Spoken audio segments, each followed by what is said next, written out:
ಶ್ರೀಗುರುಭ್ಯೋ ನಮಃ. ಹರಿ ಓಂ. ಯತ್ಪದಂ ವೇದಸಂವೇದ್ಯಂ ಕಟಾಕ್ಷೇಣಾಪಿ ವೀಕ್ಷಿತುಂ ನ ಕ್ಷಮಂತೆ ವಿಮತಯಸ್ತಮುಪಾಸೇ ಶ್ರೇಯಃ ಪತಿಂ. ಮಯಿ ಸ್ಥಿತೋ ಮದಂಗೇಷು ಸ್ವತಂತ್ರೋ ವ್ಯಾಪ್ತವಾನ್ ಹರಿಃ ಸ ವಿಷ್ಣುಶ್ಚಾಸ್ವತಂತ್ರಂ ಮಾಂ ಸ್ವೇಚ್ಛಯಾ ವರ್ತಯತ್ಯಜಃ. ಸ್ವಾತ್ಮನಸ್ತಸ್ಯ ಪೂಜಾಸ್ಯುಃ ಮನೋವಾಕ್ಕಾಯವೃತ್ತಯಃ. ಮಮೈತಾಃ ಇತಿ ಕರ್ತಾರಂ ಉದ್ದೇಶ್ಯಂಚ ಹರಿಂ ಸ್ಮರೇತ್. ನರಸಿಂಹೋಖಿಲಜ್ಞಾನಮತಧ್ವಾन्तದಿವಾಕರಃ ಜಯತ್ಯಮಿತಸಜ್ಞಾನಸುಖಶಕ್ತಿಪಯೋನಿಧಿಃ. ಧರ್ಮವಿಜ್ಞಾನವೈರಾಗ್ಯಪರಮೈಶ್ವರ್ಯಶಾಲಿನಃ ಆನಂದತೀರ್ಥಭಗವತ್ಪಾದಾನ್ ವಂದೇ ನಿರಂತರಂ. ಆನಂದತೀರ್ಥೋಪದಿಷ್ಟೋ ನಿಧಿರ್ನಾರಾಯಣಃ ವಯಃ ಪ್ರದರ್ಶಿತೋ ಯೇನ ಸಮ್ಯಕ್ ಜಯತೀರ್ಥಂ ತಮಾಶ್ರಯೇ. ಸತ್ಯಾಭಿಜ್ಞಕರಾಬ್ಜೋತ್ಥಾನ್ ಪಂಚಾಶದ್ವರ್ಷಪೂಜಕಾನ್ ಸತ್ಯಪ್ರಮೋದತೀರ್ಥಾರ್ಯಾನ್ ನೌಮಿ ನ್ಯಾಯಸುಧಾರತಾನ್.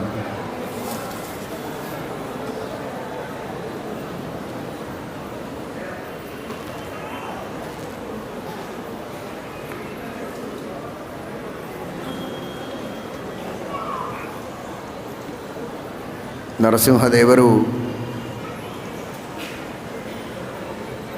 ಭಕ್ತ ಪ್ರಹ್ಲಾದನ ಮಾತನ್ನು ಸತ್ಯ ಮಾಡುವುದಕ್ಕಾಗಿ ಸ್ತಂಭದಿಂದ ಪ್ರಕಟನಾಗಿ ಪರಮಾನುಗ್ರಹವನ್ನು ಮಾಡಿದ. ಸತ್ಯಂ ವಿಧಾತುಂ ನಿಜಭೃತ್ಯ ಭಾಷಿತಂ ವ್ಯಾಪ್ತಿಂಚ ಭೂತೇಷ್ವಖಿಲೇಷು ಚಾತ್ಮನಃ ಅದೃಶ್ಯತಾತ್ಯದ್ಭುತರೂಪಮುದ್ವಹನ್ ಸ್ತಂಭೆ ಸಭಾಯಾಂ ನ ಮೃಗಂ ನ ಮಾನುಷಂ. ಪ್ರಹ್ಲಾದರಾಜನ ಮಾತನ್ನು ಸತ್ಯ ಮಾಡುವುದಕ್ಕಾಗಿ ಭಗವಂತ ಅವತಾರ ಮಾಡಿದ ಅಂದರೆ ಯಾಕೆ ಅವನ ಮಾತನ್ನು ಸತ್ಯ ಮಾಡುವುದಕ್ಕೆ ಅಷ್ಟು ಭಗವಂತ ಉತ್ಸುಕನಾಗಿದ್ದ ಅದನ್ನು ತಿಳಿಯಬೇಕು. ಅದರಲ್ಲಿಯೇ ನಮಗೆ ಶ್ರೀಮದ್ ಭಾಗವತ ಸಂದೇಶವನ್ನು ನೀಡುತ್ತಾ ಇದೆ. ಪ್ರಹ್ಲಾದರಾಜರ ಮಾತನ್ನು ಸತ್ಯ ಮಾಡುವುದಕ್ಕೆ ಭಗವಂತ ಬರಬೇಕಾಗಿದ್ದರೆ ಏನು ಅರ್ಹತೆ, ಏನು ಯೋಗ್ಯತೆ, ಏನು ಸಿದ್ಧತೆ ಪ್ರಹ್ಲಾದರಾಜರಲ್ಲಿತ್ತು. ಅದು ಪ್ರಹ್ಲಾದರಾಜರಲ್ಲಿರುವಂತಹ ನಿಷ್ಠೆ, ಅವರಲ್ಲಿರುವಂತಹ ಭಕ್ತಿ, ಅವರು ಮಾಡುವ ಸಾಧನೆಗೆ ಎಷ್ಟೇ ವಿರೋಧಗಳು ಬಂದಾಗಲೂ ಆ ವಿರೋಧಗಳಿಗೆ ಭಯಪಡದೆ, ಸಂಕೋಚ ಮಾಡದೆ, ಯಾವುದೇ ರೀತಿಯ ದಾಕ್ಷಿಣ್ಯಕ್ಕೊಳಗಾಗದೆ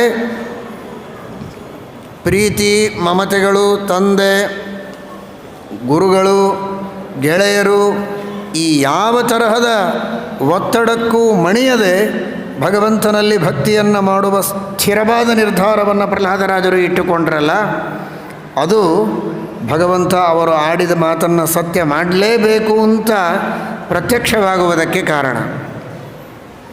ಇನ್ನುಳಿದವರಂತೆ ಪ್ರಹ್ಲಾದರಾಜರು ಆಗಿದ್ದರೆ ದೇವರು ತಾನು ಸರ್ವತ್ರ ವ್ಯಾಪ್ತ ನಿಜ, ಆದರೆ ಅದಕ್ಕೋಸ್ಕರ ಪ್ರಕಟ ಆಗಬೇಕು ಅಂತೇನೂ ಅನಿವಾರ್ಯತೆ ಇಲ್ಲ. ದೇವರು ಎಲ್ಲ ಕಡೆಗಿದ್ದಾನೆ, ಕಂಬದಲ್ಲಿಯೂ ಇದ್ದಾನೆ, ಬೇಕು ಅಂದರೆ ಗುದ್ದಿ ನೋಡಿ ಅಂತ ಮನೆಯೊಳಗಿದ್ದ ಹುಡುಗರೆಲ್ಲ ಹೇಳಲಿಕ್ಕೆ ಪ್ರಾರಂಭ ಮಾಡಿದರೆ ಎಲ್ಲ ಕಂಬಗಳು ಬಿದ್ದೋಗ್ಬಿಡ್ತವೆ. ಆಮೇಲೆ ಎಲ್ಲ ಕಂಬಗಳಲ್ಲಿಯೂ ದೇವರು ಒಡೆದು ಬರ್ತಾ ಇದ್ದರೆ ಮನೆಯಲ್ಲಿ ಕಂಬಗಳೇ ಉಳಿಯದಿರುವ ಪ್ರಸಂಗ. ಹಾಗಾದರೆ ಆ ತರಹದ ಒಂದು ನಿಷ್ಠೆ, ಆ ದೀಕ್ಷೆ ಇರಬೇಕು. ಸ್ವತಃ ತಂದೆ ವಿರೋಧ ಮಾಡ್ತಾ ಇದ್ದಾನೆ, ವಿಷ್ಣು ಭಕ್ತಿಯನ್ನು ಮಾಡಲಿಕ್ಕಿಲ್ಲ ಅಂತ. ಷಂಡಾಮರ್ಕರು ಗುರುಗಳು ಅವರೂ ವಿರೋಧವನ್ನು ಮಾಡ್ತಾ ಇದ್ದಾರೆ, ಕೇವಲ ಧರ್ಮ ಅರ್ಥ ಕಾಮ ತ್ರಿವರ್ಗದ ಉಪದೇಶವನ್ನು ಮಾಡ್ತಾ ಇದ್ದಾರೆ, ಮೋಕ್ಷದ ಉಪದೇಶವನ್ನು ಮಾಡ್ತಾ ಇಲ್ಲ. ಆದರೆ ಒಂದು ವಿಷಯವನ್ನು ಎಲ್ಲರೂ ಗಮನದಲ್ಲಿಟ್ಟುಕೊಳ್ಳಿ, ವಿಷ್ಣುವಿನ ಮೇಲೆ ದ್ವೇಷ ಇರುವ ಹಿರಣ್ಯಕಶಿಪು ಮೋಕ್ಷದ ಬಗ್ಗೆ ಉಪದೇಶ ಮಾಡುವುದು ಬೇಡ ಅಂತ ಹೇಳ್ತಾನೆ. ಮೋಕ್ಷದ ಬಗ್ಗೆ ಉಪದೇಶ, ಮೋಕ್ಷದ ಮೇಲೆ ದ್ವೇಷನ ಅವನಿಗೆ ದ್ವೇಷ ಮೋಕ್ಷದ ಮೇಲೆ ಇಲ್ಲ, ವಿಷ್ಣುವಿನ ಮೇಲೆ ದ್ವೇಷ. ವಿಷ್ಣುವಿನ ಬಗ್ಗೆ ದ್ವೇಷ ಇದ್ದರೆ ಮೋಕ್ಷದ ಉಪದೇಶ ಮಾಡಬೇಡ ಅಂತ ಯಾಕೆ ಷಂಡಾಮರ್ಕರಿಗೆ ಹೇಳಬೇಕಾಗಿತ್ತು ಅಂತ ಅಂದರೆ, ಹಿರಣ್ಯಕಶಿಪುವಿನಂತಹ ಹಿರಣ್ಯಕಶಿಪುವಿಗೆ ಅಸುರ ವರ್ಗದ ಜನರಿಗೂ ಕೂಡ ಇದು ನಿಶ್ಚಿತವಾಗಿದೆ. ಮೋಕ್ಷ ಅಂದರೆ ಅದನ್ನು ಕೊಡೋದು ವಿಷ್ಣುವೇ, ಬೇರೆ ಅಲ್ಲ. ಧರ್ಮ ಅರ್ಥ ಕಾಮಗಳನ್ನು ಮೀರಿ ಮೋಕ್ಷಾಂತ ಬಾಯಿಲೆ ಅಂದರೆ ಅಹಂಭೋಗಪ್ರದೋ ವತ್ಸ ಮೋಕ್ಷದಸ್ತು ಜನಾರ್ದನ ಅಂತ ರುದ್ರದೇವರೇ ಹೇಳಿದ ಮಾತು ನೆನಪಿಗೆ ಬರುತ್ತದೆ. ಮೋಕ್ಷವನ್ನು ಕೊಡಬೇಕಾದವನು ಜನಾರ್ದನನೇ. ಅನಿವಾರ್ಯವಾಗಿ ಆ ಜನಾರ್ದನನ ಮಹಿಮೆಯನ್ನು ಹೇಳಲೇಬೇಕಾಗತ್ತೆ. ಅವನಾದರೂ ನಮ್ಮ ದ್ವೇಷಿ, ಅವನ ಹೆಸರು ಬರಬಾರದು. ಹಾಗಾದರೆ ಮೋಕ್ಷವೂ ಬೇಡ ನಮಗೆ. ಮೋಕ್ಷ ಬೇಡ ಅಂತ ಅವರು ಬಿಡಲಿ, ಅವರಿಗೆ ಸಿಗೋದೂ ಇಲ್ಲ ಅಸುರರಿಗೆ ಮೋಕ್ಷ. ಹಿರಣ್ಯಕಶಿಪುವಿನೊಳಗಿರುವ ಜಯ ವಿಜಯ ಅವರನ್ನು ಬಿಡಿ, ಆದರೆ ಅಸುರರಿಗೆ ಮೋಕ್ಷ ಇಲ್ಲ. ಅಸುರರಿಗೆ, ಅಸುರ ಸ್ವಭಾವದವರಿಗೆ ಮೋಕ್ಷ ಇಲ್ಲ. ಆದರೆ ಅಂಥವರ ತಲೆಯಲ್ಲಿಯೂ ಇದು ಗಟ್ಟಿಯಾಗಿದೆ, ಮೋಕ್ಷ ಕೊಡುವವನು ವಿಷ್ಣು ಅಂತ. ಅಂತಹ ದ್ವೇಷದಿಂದ ಹಿರಣ್ಯಕಶಿಪು ತಡೆದಿದ್ದಾನೆ. ಷಂಡಾಮರ್ಕರು ತಡೆದಿದ್ದಾರೆ. ಅವರೂ ಉಪದೇಶ ಮಾಡಿಲ್ಲ ವಿಷ್ಣುವಿನ ಬಗ್ಗೆ, ವಿಷ್ಣುವಿನ ನಾಮಸ್ಮರಣೆ ನಾಮಕೀರ್ತನೆ ಮಾಡಲಿಕ್ಕಿಲ್ಲ ಅಂತ ಕಡ್ಡಾಯ ಮಾಡಿದ್ದಾರೆ ಗುರುಗಳಾಗಿ. ಇಷ್ಟಾದರೂ ಕೂಡ ಇಷ್ಟು ಮಾತ್ರ ಬರೀ ಕಡ್ಡಾಯ ಮಾಡೋದಲ್ಲ, ಇವನು ವಿಷ್ಣುವಿನ ಭಕ್ತ ಅನ್ನೋದಕ್ಕೋಸ್ಕರ ಎಲ್ಲ ಉಪಾಯಗಳಿಂದ ಕೊಲ್ಲೋ ಪ್ರಯತ್ನವನ್ನು ಮಾಡಿದರು. ವಿಷ ಕುಡಿಸಿ, ಆನೆಯಿಂದ ತುಳಿಸಿ, ಸಮುದ್ರದಲ್ಲಿ ಮುಳುಗಿಸಿ, ಆಭಿಚಾರಿಕ ಪ್ರಯೋಗಗಳನ್ನು ಮಾಡಿ ಏನೇನೋ ಮಾಡಿದರು. ಜೀವನದಲ್ಲಿ ಯಾವತ್ತೋ ಒಂದು ದಿವಸ ನರಸಿಂಹದೇವರ ದರ್ಶನಕ್ಕೆ ಅಂತ ಹೊರಟಿದ್ದರು, ಅಥವಾ ವೆಂಕಪ್ಪನ ದರ್ಶನಕ್ಕೆ ಅಂತ ಹೊರಟಿದ್ದರು. ಹೋಗುವಾಗ ಏನೋ ಸ್ವಲ್ಪ ತೊಂದರೆ ಆಯಿತು, ಯಾರಿಗೋ ಆಕ್ಸಿಡೆಂಟ್ ಆಯಿತೋ ಮತ್ತೇನೋ ತೊಂದರೆ ಆಯಿತೋ, ಸ್ವಲ್ಪ ವ್ಯತ್ಯಾಸ ಆಯಿತು.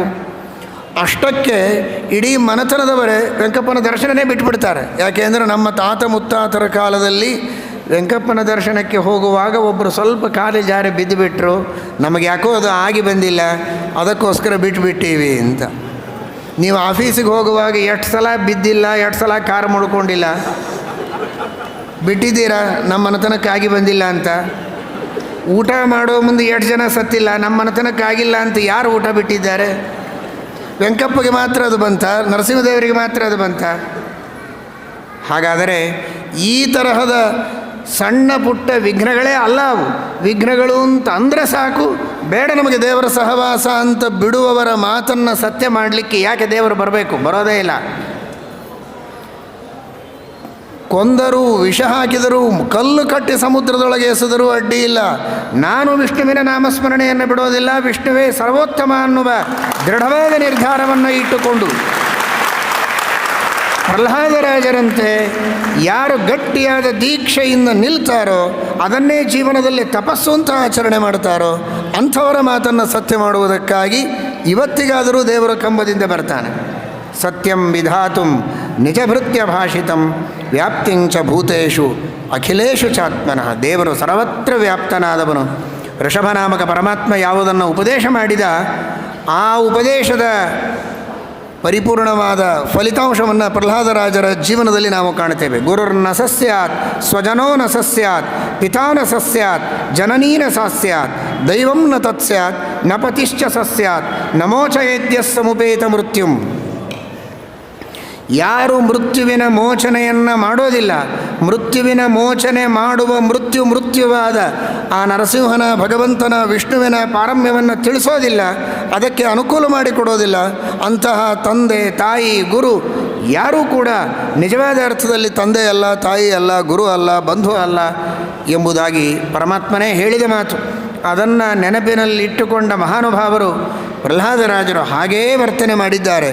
ಯಾರ ಒಳ್ಳೆ ಮಾತು ಹೇಳಿದರೆ ಯಾರು ಹೇಳಿದರೂ ಕೇಳುತ್ತಾರೆ, ಆದರೆ ಧರ್ಮಕ್ಕೆ ಶಾಸ್ತ್ರಕ್ಕೆ ವಿರುದ್ಧವಾಗಿ ಹೇಳಿದಾಗ ಅದನ್ನು ಕೇಳದಂತೆ ದೃಢವಾದ ಭಕ್ತಿ ವಿಶ್ವಾಸಗಳಿಂದ ದೇವರೇ ಸರ್ವೋತ್ತಮ ಅನ್ನುವುದನ್ನು ಸ್ಥಾಪನೆ ಮಾಡಿದರಲ್ಲ, ಅದಕ್ಕಾಗಿ ಭಗವಂತ ಅವರಿಗಾಗಿ ಪ್ರಕಟನಾದ. ಅದೇ ತರಹದ ಅಕಾಟ್ಯವಾದ ವಿಶ್ವಾಸ ಭಕ್ತಿ ದೇವರ ಬಗ್ಗೆ ಇಟ್ಟುಕೊಂಡು ನಾವು ದೇವರ ಸ್ಮರಣೆಯನ್ನು ಮಾಡಿದರೆ ನಿಶ್ಚಿತವಾಗಿಯೂ ಪರಮಾತ್ಮ ನಮ್ಮನ್ನು ರಕ್ಷಣೆ ಮಾಡ್ತಾನೆ, ಉದ್ಧಾರ ಮಾಡ್ತಾನೆ. ಇದರಲ್ಲಿ ಯಾವುದೇ ವಿಧವಾದ ಸಂಶಯವಿಲ್ಲ. ನರಸಿಂಹನ ನಾಮಸ್ಮರಣೆಯನ್ನು ಮಾಡಿ ಭಾರೀ ಆರ್ಭಟದಿಂದ ಇರುವಂತಹ ಮಹಾಮಾರಿಯನ್ನು ಪರಿಹಾರ ಮಾಡಿಕೊಂಡದ್ದು ನಿಮಗೇ ಸಾಕ್ಷಿಯಾಗಿದೆ.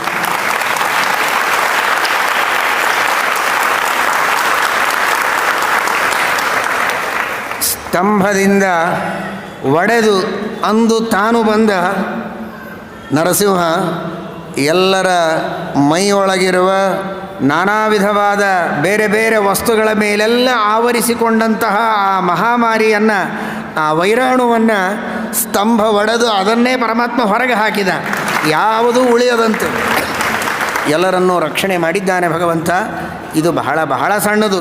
ಆ ಅಚಿಂತ್ಯದ್ಭುತ ಶಕ್ತಿ ಇರುವಂತಹ ಪರಮಾತ್ಮನಿಗೆ ಈದೃಶಾನಂತ ಸಂಖ್ಯಾನಾಂ ಶಿವಾನಾಂ ಬ್ರಹ್ಮಣಾಮಪಿ ರಮಾಯಾ ಅಪಿ ಯದ್ವೀಕ್ಷಾಂ ವಿನಾ ನ ಚಲಿತುಂ ಬಲಂ ನ ಚ ಜ್ಞಾನಾದಯೋ ಭಾವಾಃ ನ ಚಾಸ್ತಿತ್ವಮಪಿ ಕ್ವಚಿತ್ ಅನಂತಶಕ್ತೇ ಕೃಷ್ಣಸ್ಯ ನ ಚಿತ್ರಶೂಲಿನೋ ಜಯಃ.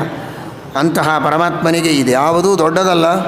ಆದರೂ ಕೂಡ ಆ ಭಗವಂತ ನಮ್ಮ ಮೇಲೆ ಮಾಡಿದ ಅನುಗ್ರಹ ಅಂತ ನಾವು ಸ್ಮರಿಸಿ ಅದೇ ತರಹದ ಭಕ್ತಿ ಶ್ರದ್ಧೆ ವಿಶ್ವಾಸಗಳನ್ನು ಮಾಡಿ ಭಗವಂತನ ಚಿಂತನವನ್ನು ಮಾಡೋಣ.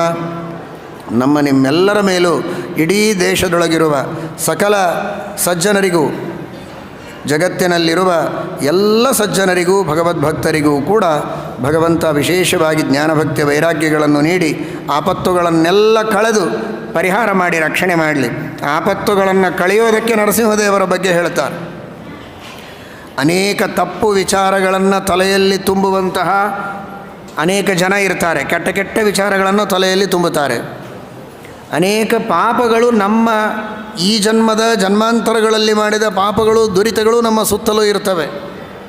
ನಾನಾ ರೀತಿಯ ವಿಘ್ನಗಳು ನಮಗೆ ಬರ್ತವೆ. ಅವುಗಳೆಲ್ಲವನ್ನು ಪರಿಹಾರ ಮಾಡುವುದಕ್ಕೆ ನರಸಿಂಹದೇವರ ಅನುಗ್ರಹ ನಮಗೆ ಪರಿಪೂರ್ಣವಾಗಿ ಬೇಕು. ಶ್ರೀಮದಾಚಾರ್ಯರ ವರ್ಣನೆ ಮಾಡುವಾಗ ವಿದ್ಯೋರುದ್ಯುತಿ ಧೀರ ತಾರಕ ತಿರಸ್ಕಾರೆ ಪತಂಗಾಯಿತೋ ದುರ್ವಾದೀಭ ಕುತರ್ಕ ಕುಂಭದಲನೆ ಸಿಂಹಪ್ರಬರಹಾಯಿತಃ ಅಂತಹ ಅನೇಕ ವಿಧವಾದ ದುರ್ವಾದಗಳ ಮಂಡನೆಯನ್ನು ಮಾಡುವಂತಹ ದುರ್ವಾದಗಳನ್ನು ಮುಂದಿಟ್ಟು ಜನರ ತಲೆಯನ್ನು ಕೆಡಿಸುವವರಿದ್ದರೆ ಅಂತಹ ಮತ್ತ ಗಜಗಳನ್ನು ದೂರ ಓಡಿಸುವಂತಹ ಸಿಂಹದಂತೆ ಶ್ರೀಮದಾಚಾರ್ಯರಿದ್ದರು ಅಂತ. ಹಾಗಾದರೆ ದುರ್ವಾದಿಗಳನ್ನು ಆನೆಗೆ ಹೋಲಿಸಿ ಅದನ್ನು ಓಡಿಸುವುದಕ್ಕೆ ಸಿಂಹ ಬೇಕು ಎಂದಿದ್ದಾರೆ. ವಿಘ್ನೇಭ ಪಂಚಾನನಃ ಅಂತ ಗುರುಗಳ ಸ್ತುತಿಯನ್ನು ಮಾಡುವಾಗ ವಿಘ್ನಗಳೆಂಬ ಆನೆಗಳಿಗೆ ಸಿಂಹದಂತೆ ಗುರುಗಳಿರ್ತಾರೆ ಅಂತ ಗುರುಸ್ತೋತ್ರದಲ್ಲಿ ವರ್ಣನೆಯನ್ನು ಮಾಡಿದ್ದನ್ನು ನಾವು ಕೇಳುತ್ತೇವೆ. ದಾಸರು ವರ್ಣನೆ ಮಾಡುವಾಗ ದುರಿತ ಗಜಕ್ಕೆ ಪಂಚಾನನ ಅಂತ ಪರಮಾತ್ಮನನ್ನು ವರ್ಣನೆ ಮಾಡ್ತಾರೆ. ದುರಿತಗಳೇ, ನಾವು ಮಾಡಿದ ದುರಿತಗಳೇ ಆನೆಗಳು, ಅದಕ್ಕೆ ಭಗವಂತ ಸಿಂಹದಂತೆ ಇದ್ದಾನೆ ಅಂತ. ಹೀಗಾಗಿ ನಾವು ಎಲ್ಲವನ್ನು ಗಮನಿಸಿದರೆ ಇದೆಲ್ಲವನ್ನೂ ಆನೆ ಅಂತ ಹೋಲಿಸಿ ಅದಕ್ಕೆ ದೇವರು ಸಿಂಹದಂತೆ ಇದ್ದಾನೆ ಅಂತ ನಾವು ಚಿಂತನೆ ಮಾಡಬೇಕು. ದುರ್ವಾದಿಗಳು, ವಿಘ್ನಗಳು, ದುರಿತಗಳು. ಆದ್ದರಿಂದ ನರಸಿಂಹದೇವರನ್ನು ದುರ್ವಾದಿ, ವಿಘ್ನ, ದುರಿತ, ಪಂಚಾನನ ನಮೋಸ್ತುತೆ. ದುರ್ವಾದಿಗಳಿಗೂ, ವಿಘ್ನಗಳಿಗೂ, ದುರಿತಗಳಿಗೂ ಪಂಚಾನನ ಅಂತ ನಾರಾಯಣ ಪಂಡಿತಾಚಾರ್ಯರು ಹಾಗೂ ಗುರುಸ್ತುತಿಯಲ್ಲಿ ಮತ್ತು ದಾಸರಾಯರು ಹೇಳಿದ್ದನ್ನೆಲ್ಲ ಸಂಗ್ರಹ ಮಾಡಿದರೆ ನರಸಿಂಹದೇವರನ್ನು ದುರ್ವಾದಿ, ವಿಘ್ನ, ದುರಿತ, ಪಂಚಾನನ ನಮೋಸ್ತುತೆ ಎಂಬುದಾಗಿ ಆ ಭಗವಂತನನ್ನು ಸ್ಮರಣೆ ಮಾಡೋಣ. ಹರಯೇ ನಮಃ. ಶ್ರೀಕೃಷ್ಣ ಅರ್ಪಣಮಸ್ತು.